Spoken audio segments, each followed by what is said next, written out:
Loch Ear is a popsicle this morning. It's 12 degrees, which is very unusual for here.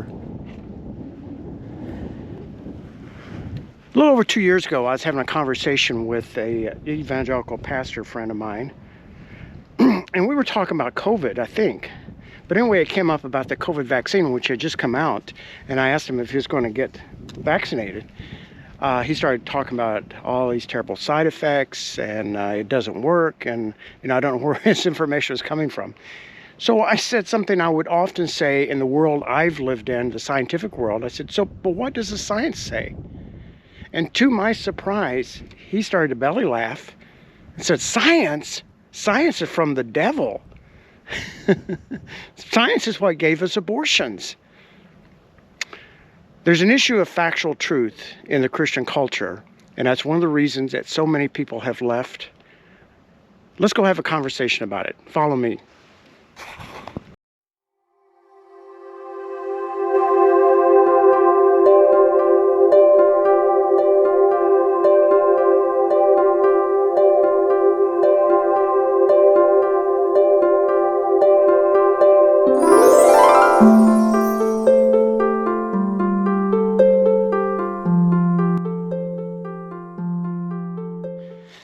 It is a cold morning, so I suspect my conversation with you this morning will be short.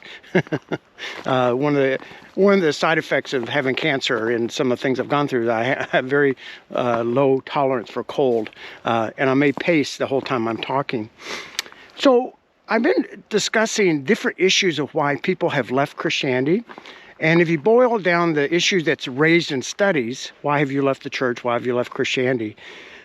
A common theme among some of them is the loss of truth, emotional truth, factual truth. Today I'm going to be talking about the factual truth problem. I'm going to make a bold statement, and I hope I can prove it to be true in my conversation with you, is that God's favorite tool for finding truth in this world is by science. And that might sound strange. It might sound strange to many people because of the the cultural misinformation that's been applied towards science over the last 2,000 years. Now I'm going to tell the story of why this has happened. Last time I was talking about Platonic dualism and how so many things get pushed down to the lower story as being inferior or even evil. And science and reason are a couple of those things. But it has a story behind it. And here is how it goes. The way that religion finds truth is very different from how science finds truth. The way that religion finds truth is that it first starts with a conclusion. The conclusion becomes a dogma. The dogma gets wrapped as in a costume, I'll call it, of biblical, and it has nothing to do with the Bible. I could give probably 100 stories about that, but let's start with Galileo. Galileo was condemned by the church for promoting the idea that the sun was the center of our solar system. And the problem wasn't, the Bible said nothing about this unless you really do a lot of imagination projecting into what you read in the Bible. The problem was the church had adopted an Aristotle view, and there's some others who had a view that the earth was the center of the cosmos. And then they make a theological issue out of it. If humans are God's premier creation, creating God's image, therefore, we must dwell at the center of the cosmos. That became a doctrine. Nowhere in the Bible is it supported. So Galileo almost had to sacrifice his life. There was consideration of putting him to death. I recommend you read a book called Galileo's Daughter, which are the letters between Galileo and his daughter, and just very informative. One of the things, it shows the passion that Galileo had for God, and even the church that was trying to execute him, or at least reject him from the church. And he also had a passion for truth.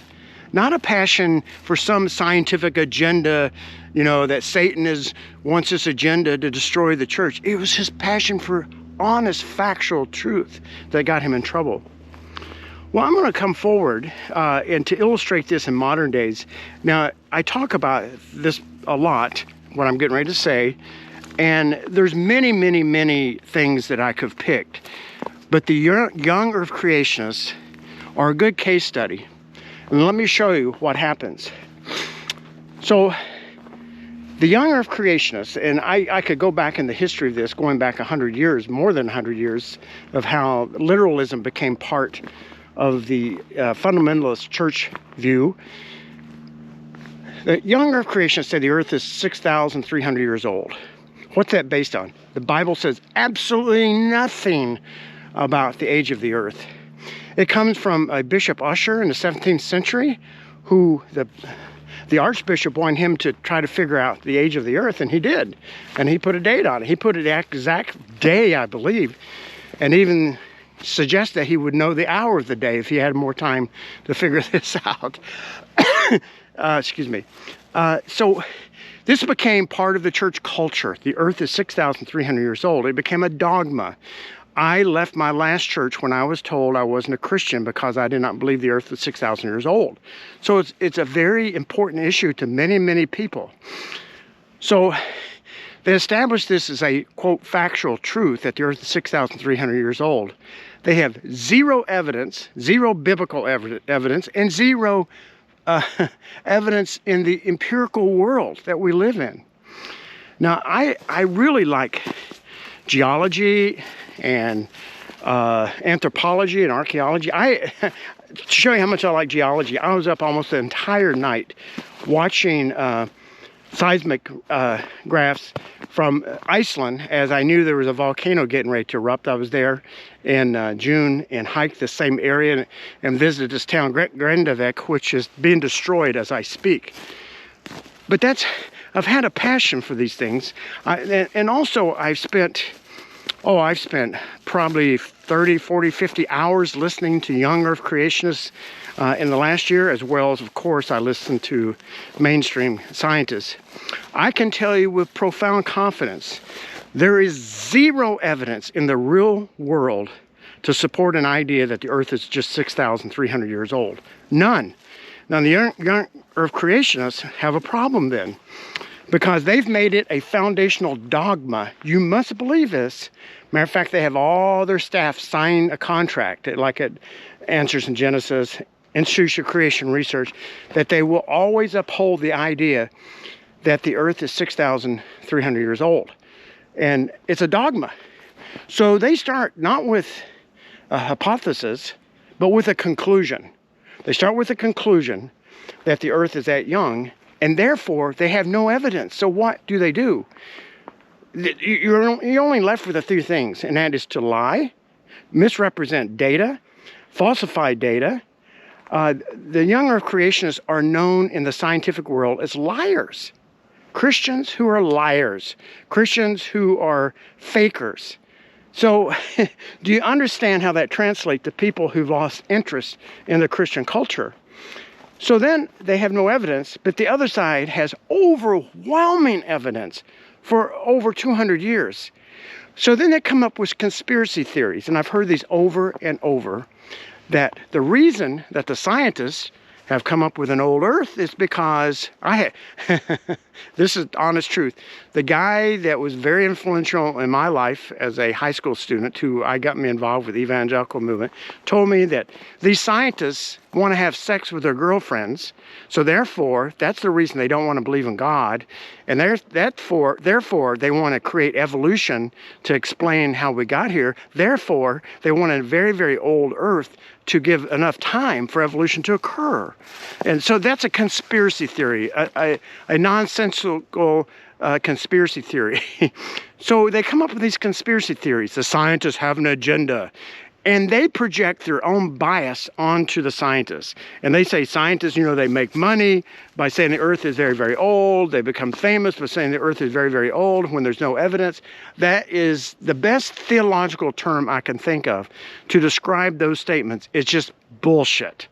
I've worked in the scientific community my whole life, and this idea that it's corrupt, that they're trying to make money, that they're faking data, and it comes back to this COVID thing that my pastor friend was telling me, all these conspiracy theories that Bill Gates was behind the vaccination of COVID. He may have put some money into it because Bill Gates is a pretty smart man. He puts money where it counts. But he said Bill Gates was behind it because Bill Gates has an atheistic agenda to depopulate the earth and to fill it with just with animals. That's a conspiracy theory. Baseless, absolutely baseless. Had Bill Gates ever said that? You know, in Africa, population control is an important thing, and that's where they get off on this tangent. But even good Christian people practice birth control. So anyway, so they have no evidence, so they start to create conspiracy theories and push science down as being this big evil enterprise. And when they make these things dogmas, that's just the beginning of it. Now, as I talked about in previous conversations, as we know, all cultural, all social groups use coercion to get everyone to conform. And I mentioned it's how smart you are, how cool you are, and how good you are. But religious groups focus on the good, and they're more powerful than other groups. And the reason is they make it goodness in God's eyes.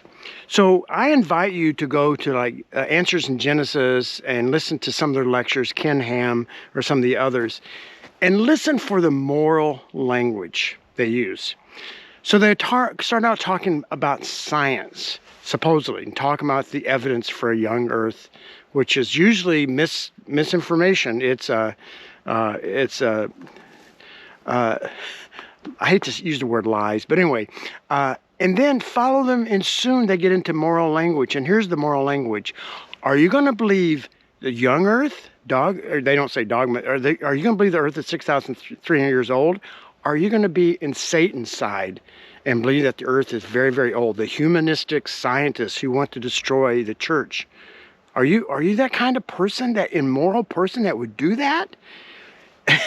And you understand the manipulative language. Churches have always done that. And I think that's what's hard for me now to be connected with church, is that the moral language that I sense when people tell me I don't have a relationship with God, or I'm not on God's side and things like that because I don't conform to the American Christian culture, that's painful. But they use this language. You know, they have no evidence. They start with a dogma. And then to force your conformity, they want you to feel stupid. They tell you that really smart people believe in a young Earth. My old church, when I was declared to be a non-Christian because I did not believe in the young Earth, on the way out the door, this person who I think has no interest in science whatsoever came up and put his arm around my shoulder, and he said, "Mike, you don't know this, but carbon dating is all fake." Oh, give me a break. Give me a break. That's the kind of information these people put out. Carbon-14 dating and radiometric dating using uranium and other minerals. It's just not true. But just listen to that moral tone, and that's how they manipulate people. And that's how they make you feel bad for not believing in what they believe. And therefore, that's why my friend didn't trust the COVID vaccine. And sadly, after he went through 3 or 4 bouts of COVID, he became disabled with long-haul COVID. Until this day, he would never admit that. The reason, because he didn't believe that COVID was a real virus. Now I think he believes that it was a virus created by Dr. Fauci, because that's what Fox News has said, to make Trump look bad. And it's just crazy talk. Stuff that has no evidence whatsoever. So then you look at the science world. The science world is profoundly different, and I say this from experience, because over time, the science world, as it changed, I hate to use the word evolve, because some people, that word means something else, but where it changed over time, and the whole thing was, how do we discover truth? How do we discover truth? And that's a mission of God. And I'm going to pause, get on the sidebar to say, once again, if God created the cosmos, if there is a God there, he lives in reality. He's soaked in truth, not some kind of spiritual mysticism, emotionalism, fake truth that some people use when they talk about truth, God's truth, and real truth, reality. So that's why I'm saying science is God. God must love science, because the whole purpose was, how do we find truth? And one of the best ways, or one of the most important ways, is to eradicate bias. And science worked very, very hard to eradicate bias. When we do trials, when I did trials, my career is over now. To do a good trial, you do a double-blind, placebo-controlled. That means neither the investigator nor the patient knew what they were on. And then you look at the data that will tell you what's probability, what's just happened by probability, and what's actually real. Those things are very, very important in the area of finding truth. Now, are there corrupt scientists? Are there scientists with agendas? I am sure, because of human nature, they are. And I was thinking about one the other day. Neil deGrasse Tyson, the astrophysicist, very popular, is on TV a lot. He's a very good speaker, good science educator. If you see some of his private conversations or private little meetings with other scientists, he does have an agenda. He wants to eradicate theism from the scientific world. He's an atheist, and it's very important to him to get rid of any thought of God. That's an agenda. That's not a scientific approach, because science does not tell you that there is no God. That's his own personal idea. So there are some scientists with some agendas. They're even in the world of like drug manufacture and those things. Occasionally, you'll see a scientist who's fudged a little bit of the data, but that's the rare exception. I've lived in that community. We hold each other accountable. That's what peer review articles that are published in peer review journals. But lay Christians they believe that science is corrupt and it's from the devil, and it's pushed down in this lower story of not only being inferior, but being from the devil. I try to get back involved. I think I mentioned this before with my local church this year. To me, it didn't go very well. I became more discouraged. I don't fit in that culture anymore. I left discouraged. But one of the things I tried to do was interject science back into adult Sunday school, just to give this view of science as being something very, very healthy, something that God loves. And I think I'm trying to remember if I did one or two Sunday school classes, and some other people did others. And the only feedback I got from the Sunday school class, maybe someone liked it, but the same person 2 times said that, Mike, you don't find God through science. Science is of the flesh. You find God through faith and through a relationship and a personal experience. And I know them enough to know the personal experience they're talking about is what I would call emotional, something emotional. Emotions aren't bad, but that attitude comes forth that way from that class. So I was very discouraged. I don't think in the traditional church there is a place for science. That's why I've given up on that culture, because they have in that lower story and some kind of emotional experience where you roll your eyes back in your head and feel something. That's where God is, not in reason, not in factual information. But I went and looked at some Bible verses. I suggest that you do a study on just the word knowledge in the Bible. It's in there a lot. And just read what it says about knowledge. Knowledge is translated yada, very similar to yada, yada, yada. There may be some link there, I don't know. Is yada, yada, yada Yiddish? I think so. But anyway, this word, I went back and read Hebrew dictionaries of what this word actually means.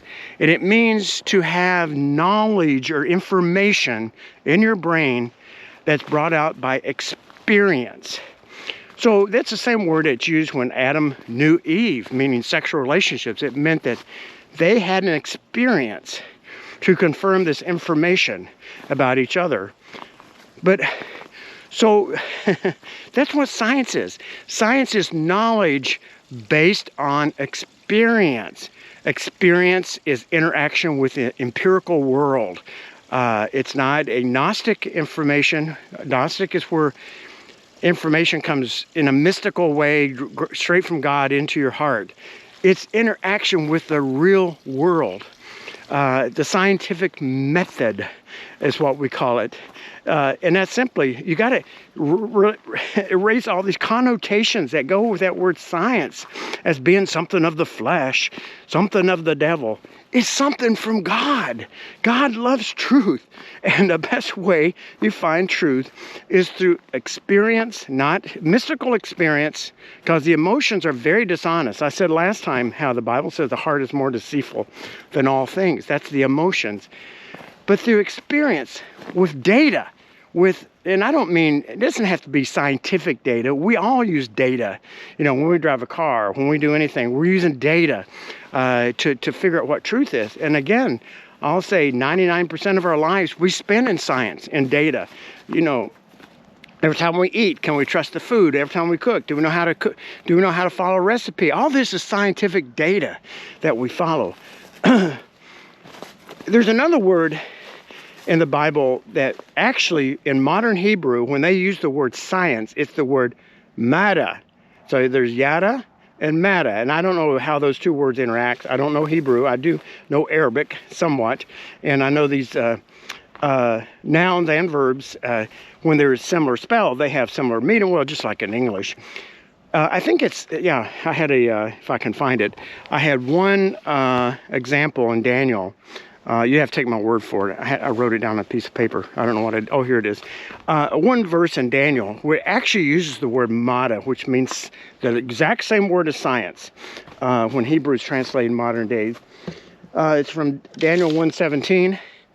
Children, God gave them science and skill in all learning and wisdom. Now, I read in that same Hebrew dictionary that word mada is always translated science, and was translated science in the King James Bible, but in more modern translations it's translated knowledge. I wonder if it was because of that cultural reason that science had such a negative connotation. So, in summary, I'm staying warm so far. In summary, there is a loss of factual truth in the Christian culture. And I don't know if it's a loss. It's always been there. You know, you go back for at least 1,500 years or more through the Dark Ages. It was terrible. The church had dogmas that you had to obey. You had to turn your brain off, that the brain was in an inferior level. You're not supposed to think. All you do is obey. It was about control. It was about power. And that culture has continued till today. So you have to think the earth is 6,000 years old because someone, sometime, 17th century decided it was, and you have to follow the culture. Otherwise, you're not a true believer. So a lot of people are just fed up with that kind of bullshit. And now it's very political. You know, the church has gotten in bed. It's not the first time. They've always been in bed with the king, going back for hundreds of years. But now, in more recent times, they've gotten in bed with politics. First of all, it was the Democratic Party with Jimmy Carter, and now it's been the Republican Party. I'm not political. Both parties lie at times. Right now, the Republican Party, thanks to Donald Trump, is a proficient. Is that the right word? Maybe it's the right word. Liars. And they live in a fantasy world now, totally disconnected from truth. And because the evangelical church is in bed with them for power's sake, because they're going to, appoint judges that outlaw outlaw abortion, but it's going to try to force conformity back to the Christian culture on the general culture. They have a myth that most people are evangelicals, and it's just a few secular, liberal people that are trying to destroy the culture, which is absolutely not true. people are leaving Christianity on their own account because they're fed up with it. They're fed up, you know, go to church and hear these conspiracy theories about stolen elections. And as I think I mentioned last time, or time before last, about some evangelical friends of mine, all agreeing that Joe Biden and Hillary Clinton have a pedophile ring, an ongoing pedophile ring. If it was true, throw them in prison for the rest of their freaking lives. But where is the evidence? There is no more evidence. They don't care about evidence. They care about power. So I'm going to conclude this. I get off my high horse. I did make a few notes today. One concept I had was these dogmas I was talking about. You know, you're told you have to believe these dogmas. And then you have to build a firewall around your brain to not allow any more information in that could change your mind. You know, if you believe, even if you're told the earth has to be 6,000 years old, you better not dare read anything about geology, which shows overwhelming evidence that rock formations are millions and millions of years old. But anyway, just that concept of firewall. So I'm going to close in this and try to make a point. I'm going to turn my camera back to Loch Ear. It's a beautiful lake this morning. It's always beautiful. Quiet. The ice makes it quiet. I don't know where my ducks go when the lake is frozen. I don't see any of them. There were hundreds out here the other day. So a long time ago, not a long time ago, probably 15 years ago, I built a skate park in the backyard of our house. We had like 3 acres in Minnesota. And I love looking out the kitchen window and watching our kids, plus about 30 neighbor kids, on the skate park all day long, riding their bikes, riding their skateboards and inline skates. And it brought me such joy because I built it for them and I love them. So here's the paradox. If there is a God, the whole concept of God is that the God created the cosmos. And if God created the cosmos, all this stuff is his stuff that he created probably for us. So when we say we're not interested in it or it's of this lower story, how offensive would that be to God? How offensive? What about if we say, this is incredible. I want to know everything I can. I want to sit and look through the James Webb telescope and just look at the furthest reaches of the cosmos. I want to look under microscopes. I want to understand the pathophysiology of diseases. I want to understand how plants grow. I want to understand how animals live. I want to understand about human history on this earth. I have this insatiable appetite to know these things. And I think that's very God-pleasing. God wants us to enjoy what he's created. And he wants us to enjoy it factually, in truth, and not in lies. Anyway, next time, I'm going to talk about, I've mentioned emotional dishonesty. I'm going to talk about that a little bit. And then I haven't decided which direction I'm going to go after that. Eventually, I'm going to take a big leap and get into what I call the grand enigma. And it's a whole process of whether God exists or not. And looking at the conversation very, very honestly, because all religious people claim that their view of God is the most logical view. And it's just simply not true. But anyway, that's a different story. I really am grateful for people who come here. I say very controversial things. I don't know how you feel when I say these things. You know, I make comments like, I see religion as a man-made institution with the sole purpose of enhancing one's feeling of piety. Now, that doesn't mean your religion is that way, but that's what I see in general, organized religion. And again, so I'm clear, the local church I see as wonderful people. My local church is the best church I ever went to, but yet I don't fit into that culture anymore. And that's clear to me. But I'm grateful that you come here, and hopefully that you're accepting of these outrageous things I say. And no one sent me hate mail yet. I was hoping this vlog would have a following, maybe 3 or 4 people. I forgot how many are following, but I think it's like 15 or 17, I can't remember. It's a little bit scary. I'm always fearful that there's some God's thought police following this, and I'm going to get pounded. I've mentioned before, I've had a few experiences where I thought well-meaning people would invite me to something, and then get there and they got notes where they just start eviscerating me as a very, very bad person who does not have a relationship with God because of things I've written and things I've said. And like I said before, I'm really tired of that, and I don't want to do that, play that game anymore. Anyway, you have a wonderful day. I hope it warms up where you are, if that's what you want. Thanks for coming.